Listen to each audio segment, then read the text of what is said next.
caridade e esperança. Lembra-te da esperança para que a tua caridade não se faça incompleta.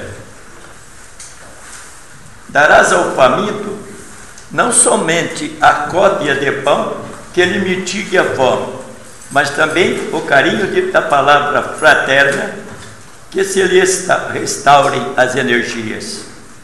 Não apenas entregarás ao companheiro abandonado à intempérie a peça que te sobra do vestiário opulento, mas agasalho-as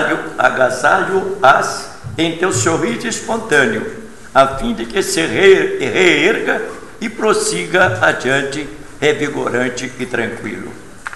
Não ouvides a paciência divina com que somos tolerados a cada hora, qual acontece ao campo da natureza, em que o sol, 1000 vezes injuriado pela treva, 1000 vezes corresponde à bênção da luz dentro de nossa vida. Assinalamos a caridade infinita de Deus, renovando-nos a oportunidade de servir e aprender, resgatar e sublimar todos os dias. Não te faça palmatória dos próprios irmãos, aos quais deves a compreensão e a bondade de que recebes as mais elevadas cotas do céu na forma de auxílio e misericórdia em todos os instantes da experiência. Não profiras maldição, nem espalhes o tóxico da crítica no obscuro caminho em que jornaldeiam amigos menos ditosos, ainda incapazes de libertarem a si mesmo das algemas da ignorância. Recorda que Jesus nos chamou à senda terrestre para auxiliar e salvar, onde muitos já desertaram da confiança no eterno bem. Seja onde for e com quem for, atende a esperança para que o mundo conquiste a vitória a que se destina. Aliviar com azedume é alargar a ferida de quem padece, e dar com reprimendas é envolver o socorro em repulsivo vinagre de desânimo ou desespero. A maneira do raio solar, que desce a furna cada manhã, restaurando o império da luz, sem reclamação e sem mágoa, se, igualmente para os que te rodeiam, a permanente mensagem do amor, que tudo compreende e tudo perdoa, amparando e auxiliando sem descansar, porque somente pela força do amor alcançaremos a luz imperecível da vida. Emmanuel, do livro Caridade, psicografado pelo Chico.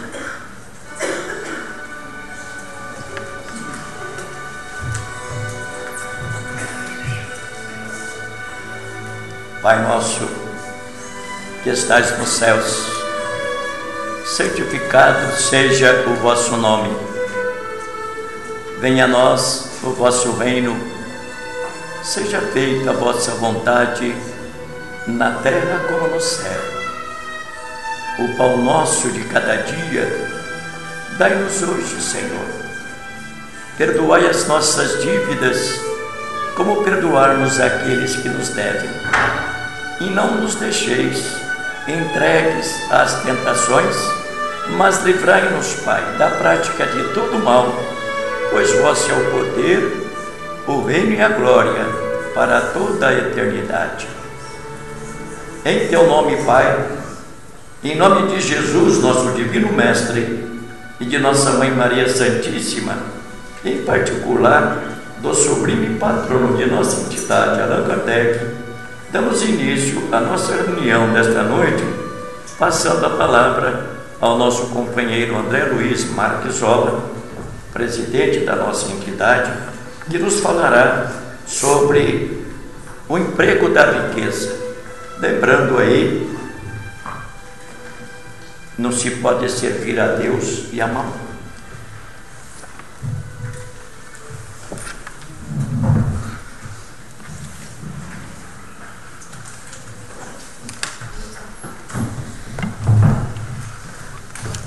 Boa noite a todos.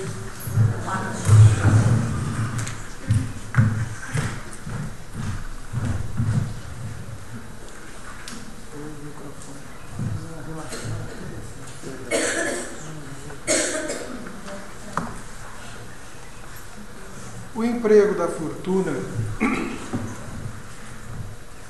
ele está no capítulo 16 do Evangelho segundo o Espiritismo,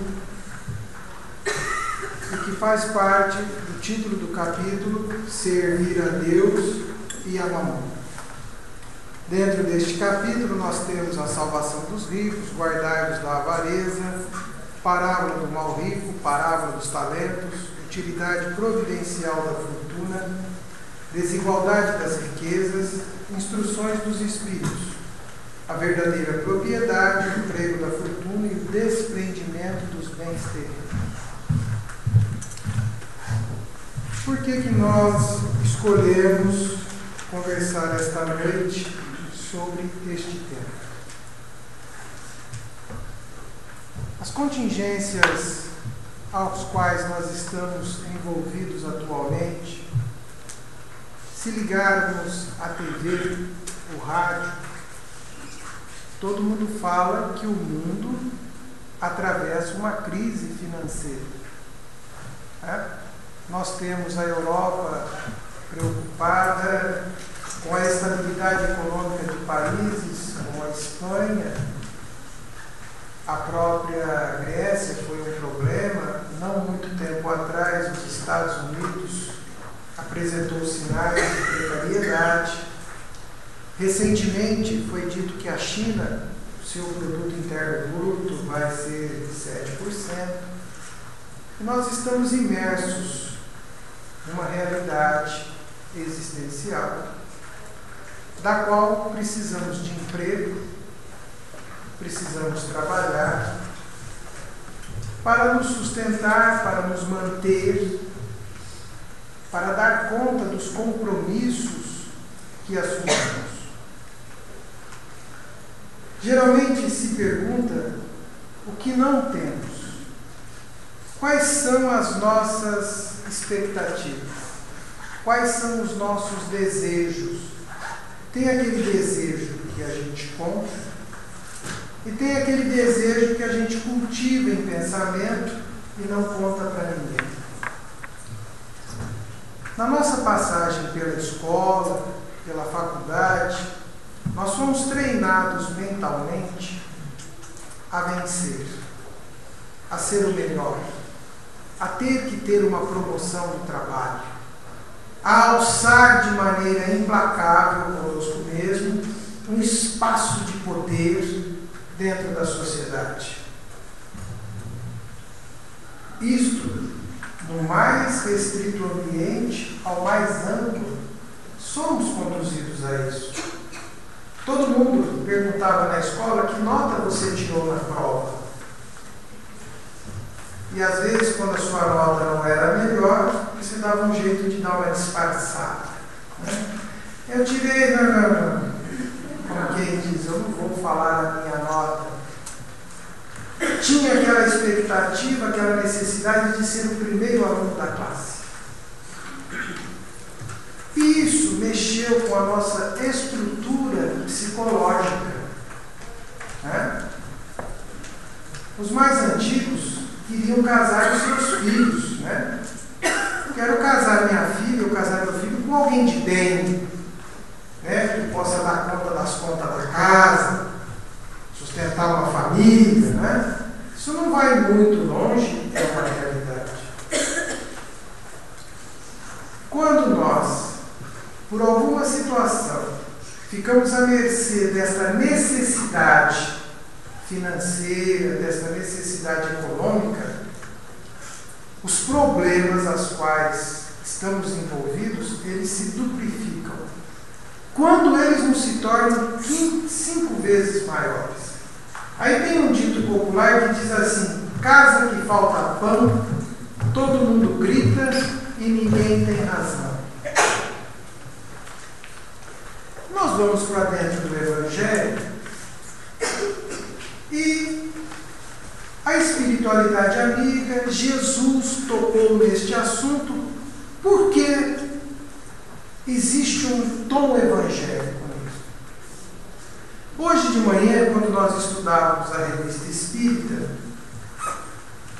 um espírito, numa narrativa de junho de 1858, numa evocação, Kardec narra o caso de um espírito que foi evocado, aonde ele, possuidor de uma grande fortuna, não usufruía dela. Ele trabalhava de sol a sol para receber o seu salário e tocar a sua vida. E ele não queria usufruir da fortuna. Ou seja, ele não queria usufruir daquilo que ele tinha. Pensando nisso tudo, eu falei, é um bom assunto para nós conversarmos hoje à noite. Vocês jogaram na Mega Sena? Porque a gente de vez em quando joga, né? Fazer uma fezinha. Quem sabe é meu dia de sorte, né? Porque se eu ganhar na Mega Sena, eu vou. Você já parou para pensar qual é a resposta que você daria para esta pergunta? O que você vai fazer se de hoje para amanhã chegar a notícia de que você agora está rico? Ou seja, você vai viver do dinheiro, você não precisa mais trabalhar. Né? Porque a gente tem o trabalho como uma sina, né? Como se aquilo fosse um fardo na nossa vida. Já parou para pensar o que você faria? Compraria uma casa para minha sogra, assim ela muda da minha.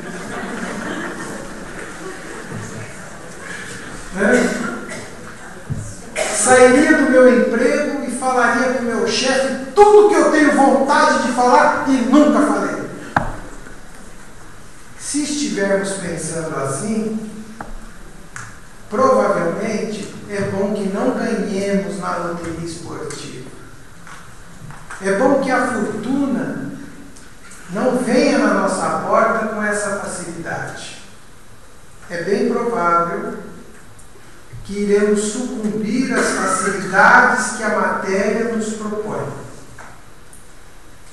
Hoje, a ausência de alguns recursos financeiros são travas existenciais para nós que nos impedem de cometer os mesmos equívocos que já cometemos em outros tempos quando tínhamos esta condição. Porque ainda existe dentro do nosso espírito, dentro do interior dos nossos corações, de maneira instalada, a opulência, a avareza, a vontade incontida de poder fazer aquilo que eu não conto para os outros. Motivo pelo qual muitos de nós estamos enfrentando na atual existência dificuldades que são verdadeiros processos educativos para que a gente não se perca. Porque a facilidade material, em determinadas situações, nos leva a desvios fabulosos. Falo isto daquela riqueza financeira que pode vir à nossa porta. E um detalhe, a espiritualidade e Jesus sempre pontuam que aqueles que conheceram a carência e chegaram a ter o benefício, ter a condição material, deveriam ter para com o seu semelhante uma postura muito diferente do que aquele que já nasceu em berço do qual ele sempre vivenciou uma situação natural. Aquilo para ele é natural. Mas o que levou aquele espírito a tomar essa decisão de não querer usufruir do seu recurso financeiro? Diz ele que aquilo é uma responsabilidade muito grande que ele não queria assumir. Porque o recurso, quando vem para a nossa mão, é um empréstimo que Deus coloca para nós, para ver o que nós vamos fazer desse empréstimo. Senão vai ser aquela piada do Salim, né? Que todos já conhecem. Ele morreu, rico, todo mundo pôs o dinheiro no caixão, chegou o Salim e fala: nossa, que risco ele viajar para a eternidade com esse dinheiro todo. Daqui esse dinheiro eu vou pôr um cheque nominal que é mais seguro. Porque nós não vamos levar nada daqui embora. Na verdade, o que nós vamos levar são nossas boas obras. Se pretendemos, se é parte dos nossos planos, ficar rico, que façamos uma reflexão interessante sobre a parábola do mal rico. Eu asseguro que a imensa maioria de nós não estamos prontos para isso. É agradável na nossa vibração de final de domingo, quando nós pedimos por aqueles que entendam o recurso, eles multipliquem e tenham condições de dar empregos para muitos, eles tenham condições de ajudar a muitos, porque a gente acha que ajudar alguém é a pessoa dar algo. O empresário que dá emprego, ele está ajudando alguém? O empresário que investe, acredita, vai atrás, ele está ajudando alguém? Ah, André, mas ele faz isso porque ele é ambicioso, ele quer ter sempre mais. Ou talvez porque ele tem a competência para fazer que nós não temos. Alguns de nós faz uma reservinha na poupança. Guarda um dinheirinho para quando eu precisar. E se quando eu precisar, tem algum familiar que porventura precise, a gente empresta? Não estou falando de ninguém de longe, estou falando de um familiar. Não, isso é para uma doença. Eu não posso mexer que isso é para uma doença. A parábola da cigarra, da formiga, que nos contaram quando a gente tinha 4 ou 5 anos, ficou tão forte dentro de nós que nós continuamos formiga, guardando para consumir no inverno. Qual inverno? A estrutura organizacional de cada família, de se preservar, de ter a sua reserva, é saudável e assim deve ser, desde que possa e tenha condições de fazer. Mas cuidado com esse apego. Porque tem aquele que se apega por milhões e tem aquele que se apega por tostão. O valor pode ser diferente, mas o sentimento que está dentro de cada um, ele é o mesmo. Não tem diferença. Não tem diferença. E nós somos pródigos em analisar que é mais fácil um camelo passar pelo fundo de uma agulha que um rico entrar no reino do céu. Como se isso fosse caracterizado como algo de total maldade. Não é. É o que se faz da fortuna que inibe o avanço do espírito. E um outro ponto, nós também julgamos aqueles que têm recursos, ou não. Nós falamos daqueles que têm. Nossa, você viu fulano, trocou de carro de novo. Deve estar roubando. Isso na minha terra se chama inveja. Não é porque a gente tem um dom para cuidar um pouco da vida dos outros, né? A gente gosta de ficar cuidando um pouco, né? O que isso representa para cada um de nós? Não é um apego? Não é uma valorização? Não é algo que precisamos tratar e que o Evangelho nos ensina a desapegar. Quando eu falo desapegar, não é ser irresponsável, não é ser incoerente, inconsequente. É apenas tomar o devido cuidado com o que se pensa, com o que se imagina fazer deste recurso. E no mesmo Evangelho que nós estudávamos, tem uma consideração interessante. Nós vamos falar de uma outra fortuna, que não é só a fortuna financeira, que é a fortuna intelectual que nós temos, que é o compartilhar da riqueza, daquilo que nós temos. Quantos de nós está disposto, no mínimo possível, a dividir com o próximo o conhecimento? Porque nós tivemos oportunidades de ir à escola, de estudar, temos a oportunidade de ter acesso aos bons livros, mas a gente gosta de ficar no Facebook, vendo fotografia. Não está acontecendo com vocês isso, né? Ninguém aqui está no Facebook, está todo mundo lendo o Evangelho, ninguém está ficando no Facebook, está todo mundo lendo o Evangelho como meio de reforma íntima. É isso que está acontecendo. Brincadeiras à parte, eu sei que nós não estamos fazendo isso. Mas existe uma condição que cada um de nós possui, de tal maneira que é possível compartilhar com o outro, porque isso também é uma fortuna. Temos ou não temos a fortuna da saúde? Temos ou não temos a fortuna da mesa, de poder sentar e comer? Temos ou não temos a condição de ir e vir? Nós temos. Só que isso caiu como se nós pudéssemos despojar. E representa que não temos que dividir isto,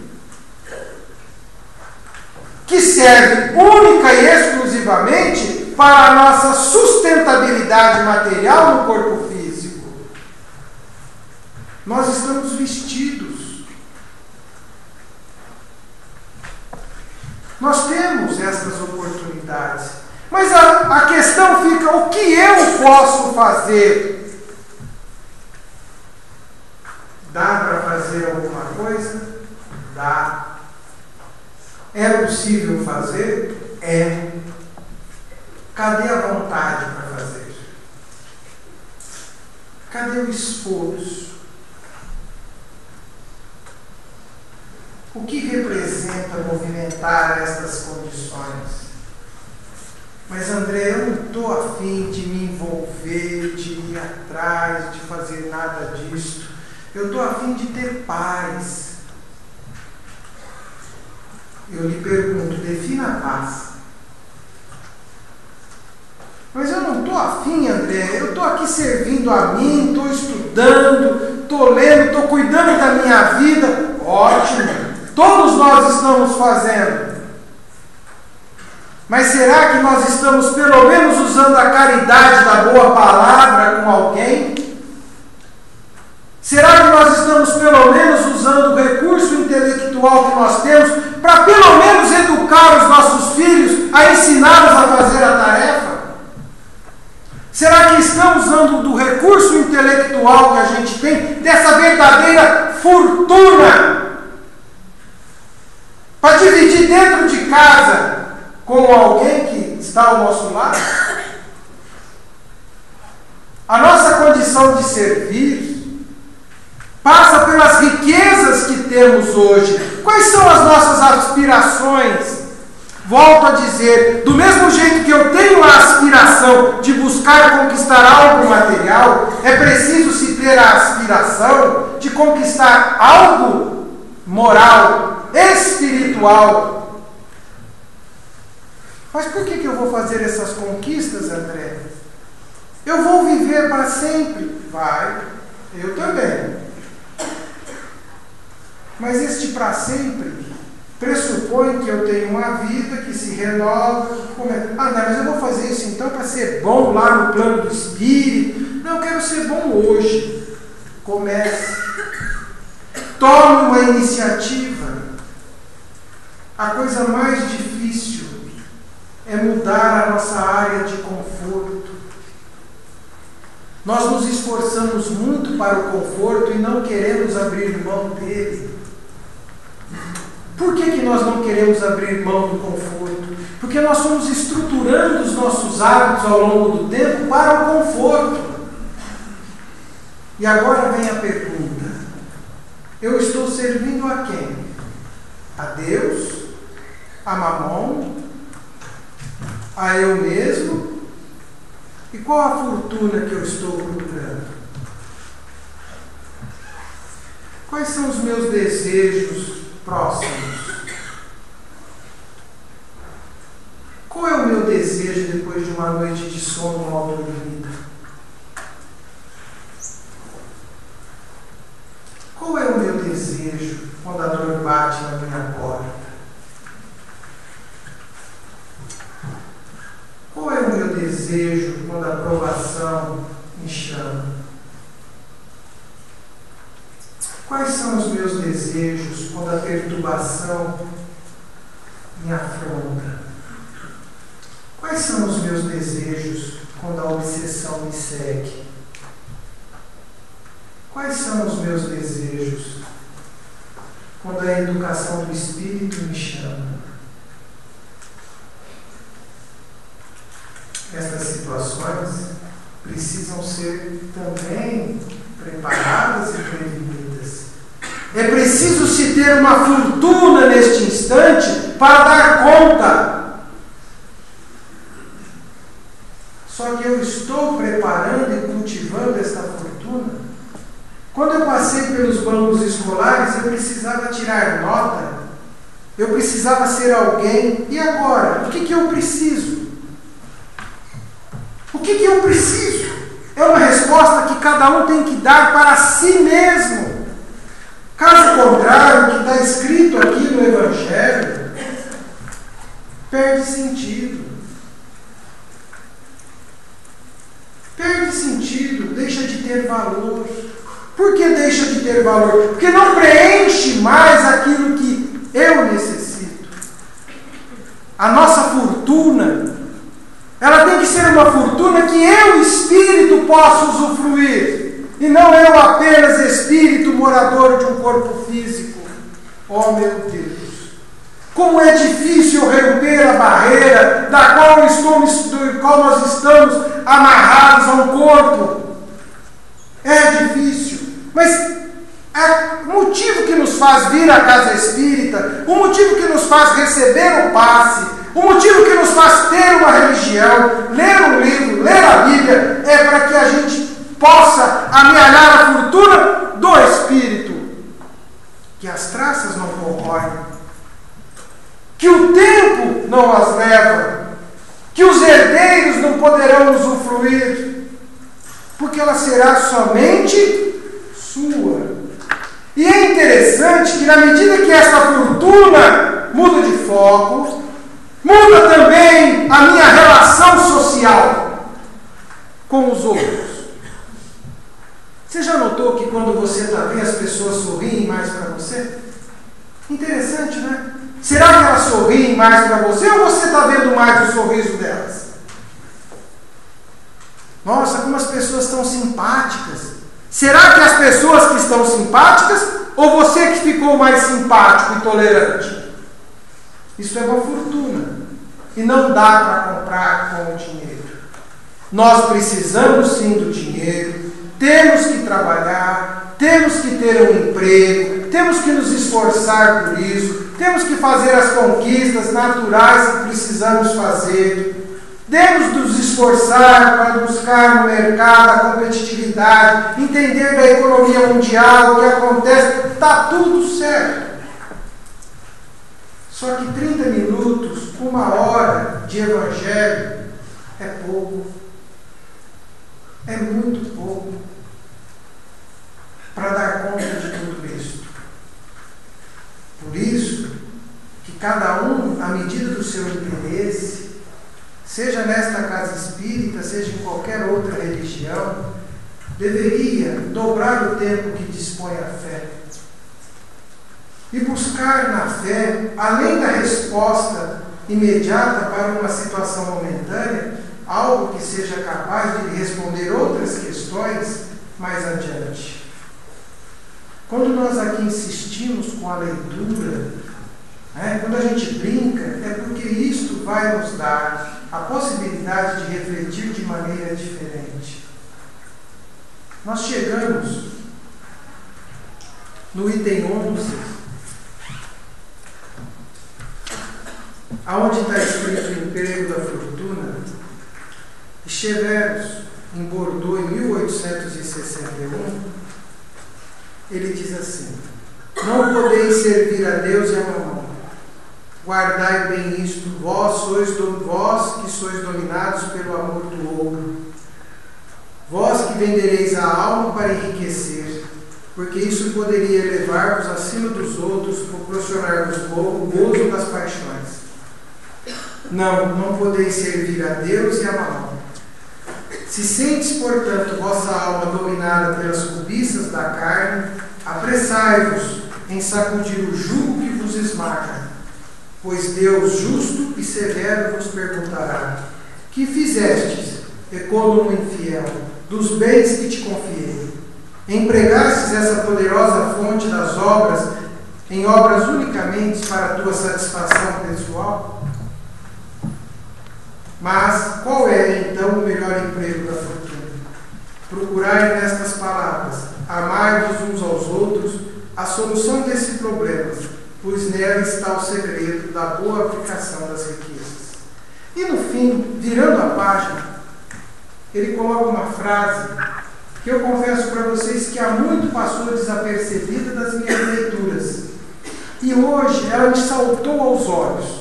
Não sei se pelo motivo de estarmos conversando aqui, se por bênção dos espíritos generosos que nos auxiliam sempre que vamos conversar, por uma misericórdia de Deus, mas essa última frase ela saltou aos olhos. Por quê? Escreve assim: a riqueza da inteligência deve servir-te como a de ouro. A riqueza da inteligência deve servir-te como a de ouro. Vamos tirar o ouro da nossa conversa. Todos nós que aqui estamos temos a riqueza da inteligência? Temos. Difunde em teu redor os benefícios da instrução. Distribui aos teus irmãos os tesouros do amor, que eles frutificarão. Nós nos esforçamos muito na sociedade espírita para compartilhar com todos os nossos estudos, os nossos pensamentos. A sociedade espírita Allan Kardec, ela é uma sociedade espírita acolhedora. Acolhedora porque respeitamos as individualidades e aceitamos todos aqui ao seu jeito como eles são. Há um esforço grandioso, permanente e constante para não se estabelecer pré-julgamento e nem pós-julgamento. Porque a fonte é saudável para todos nós e queremos que possamos beber juntos. O respeito que há de se ter a cada um é uma tônica e um esforço constante da nossa casa. Como o trabalho, seja ele no passe, seja ele no atendimento fraterno, seja ele preparando um alimento para quem não tem, para quem não pode comer, seja evangelizando uma criança que talvez não tenha uma orientação e uma boa formação familiar, seja preparando um enxoval, fazendo uma marmitex de madrugada. Tudo isso são opções que nós criamos, a soma de infinitas outras, para que cada um consiga ter a condição e a oportunidade de usar da riqueza da inteligência. É usando da riqueza da inteligência que nós vamos, a partir do final do mês de julho, iniciar no nosso núcleo de assistencial, abrir mais uma porta. Abrir a porta da doutrina espírita, porque até então a porta da doutrina espírita estava no foco da promoção e da assistência social. Agora vai no foco do evangelho, do estudo daquilo que nos conforta. É a porta que nós iremos abrir para ter condições de ter o evangelho, levar uma prece, aplicar um passe naqueles que lá vão. É mais uma condição, mais um campo a serviço. Teremos estudos doutrinários, atividades nos sábados, nas segundas, na terça, na quarta, na quinta. E o que é isso? Por que a casa espírita faz isso? Por poder? Não. Por conquista? Não. Para que todos que aqui estamos tenhamos a oportunidade de usar da riqueza da inteligência, de doar algo, de contribuir com algo. Diante disso, nós iremos ver que fazer o bem faz bem. E o grande beneficiado deste bem é você mesmo. Que a sua fortuna, seja ela do tamanho que for, ela possa te atender como já te atende, mas que tenha nela a condição também de atender aquele que possa se beneficiar um pouquinho. Leve hoje desta nossa conversa um pensar. Qual é o tamanho da minha fortuna? Deus irá ajudar-nos a entender. Fiquemos em paz.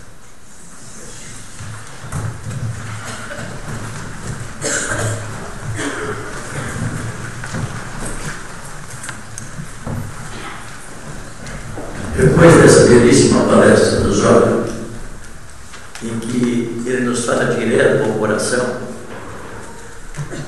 lembremos-nos de agradecer a Deus por aquilo que somos, por aquilo que temos, pelas graças de recebermos somente aquilo que necessitamos, porque assim seremos felizes. Vamos pedir ao Zola para fazer a vibração da noite.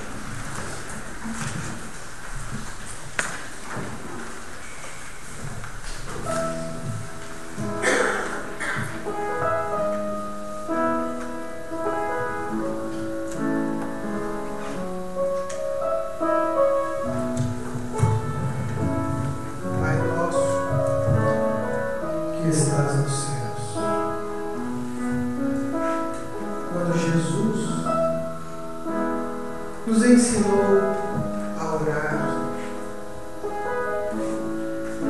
para vermos Deus como Pai, é para encontrarmos no seu amor, na sua justiça, na sua misericórdia, o porto seguro que tanto necessitamos.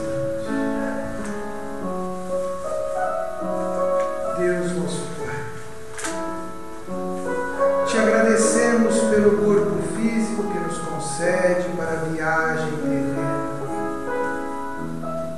Te agradecemos a família que nos abraça, que nos acolhe. Te agradecemos a oportunidade de trabalho no campo do espírito e no campo material. Te agradecemos por nos conceder amigos com os quais compartilhamos a jornada. Te agradecemos pelos inúmeros irmãos, fraternos, anjos guardiões, que procuram na sua simplicidade nos indicar o caminho, nos orientar a tomar as decisões. A gratidão é o simples reconhecimento do que é aquilo que temos, das necessidades que sentimos, da bondade que nos atende. estamos diante de uma nova semana. Pai nosso que estás nos céus. Precisamos e necessitamos reabastecer as nossas energias, que fragilizadas pelos embates do cotidiano, pelas adversidades, pelas dores, pela doença, pela angústia, nos deixaram sentindo em determinados momentos sós, abandonados e esquecidos. Pai nosso que estás nos céus, envolve-nos nas tuas luzes, permita que a tua misericórdia nos conceda a serenidade para trilhar a atual existência. Permita-nos o pão à mesa, permita-nos o pão do Espírito, o teto que acolhe, a família que temos, o lar que nos envolve. Permita-nos, Pai, que a saúde da alma seja fortalecida, que o equilíbrio do pensar nos ajude a organizar o dia, a organizar os acontecimentos. Permita, Pai, que tenhamos condições de ir adiante, superando a cada dia as dificuldades que surgem em nosso caminho, transpondo os obstáculos, nos fazendo ver que somos capazes de encontrar soluções naquilo que jamais imaginávamos, aprender a pensar, a meditar, a ir ao teu encontro para tomar as decisões sábias de maneira serena e organizada, de acordo com a tua vontade. Pai nosso que estás nos céus, compartilhamos a nossa prece com aqueles irmãos que vagam pela rua sem um lar, sem um teto. Que eles possam encontrar um lugar que os abrigue, alguém que os alimente, enquanto nós ainda buscamos forças para aprender, que talvez possamos assim o fazer um dia. Pai nosso que estás nos céus, nós te rogamos por aqueles irmãos que hoje sucumbem à dor do corpo, nos hospitais. Como é difícil, como é triste, como é doloroso passar por esta dureza, que eles encontrem forças e encontrem também aqueles generosos irmãos da medicina, da enfermagem, que cuidam deles, que esses irmãos possam ser inspirados, intuídos pela beleza de tua generosidade, levando aqueles ao alívio da dor. E que nós possamos também, em prece, rogar-lhes saúde, para que tenham melhoradas as suas condições. Como é triste, Pai, ver o abandono do irmão que chega ao fim da jornada. Nós rogamos por aqueles que solitários estão, aparentemente desamparados e esquecidos, nos asilos, nas casas de repouso, ou talvez dentro do seu próprio lar, que se tornou uma prisão da qual ele não pode sair e se ver refém. Que aqueles que o esqueceram, possa sua luz clarear as mentes para que eles se lembrem. Mas te rogamos que os anjos bondosos de tua infinita misericórdia possam espargir para eles fluidos de estímulo, fluidos de resignação, para que a prece novamente possa ser entoado como um cântico de fé e de esperança e superem o momento difícil pelo qual passam. Rogamos, Pai nosso que estás nos céus, por aqueles irmãos que têm a difícil tarefa, a difícil prova de exercer o poder, de oferecer aos seus irmãos melhores oportunidades, cuidar do seu bem-estar. Rogamos por aqueles irmãos que foram afastados da sociedade por comportamentos impróprios e inadequados e que ainda caminham na dureza de sentimentos, ainda caminham na infelicidade. Pai nosso que estás nos céus, que eles possam um dia acordar, e um dia acordarão, mas que hoje eles já consigam perceber que a tua luz se acende no horizonte e que é um caminho a seguir. Te rogamos, Pai, pelos nossos lares. Te rogamos, Pai, por este nosso lar espiritual, nossa sociedade espírita, Allan Kardec. Nós te rogamos, Pai, por esta cidade, por este bairro,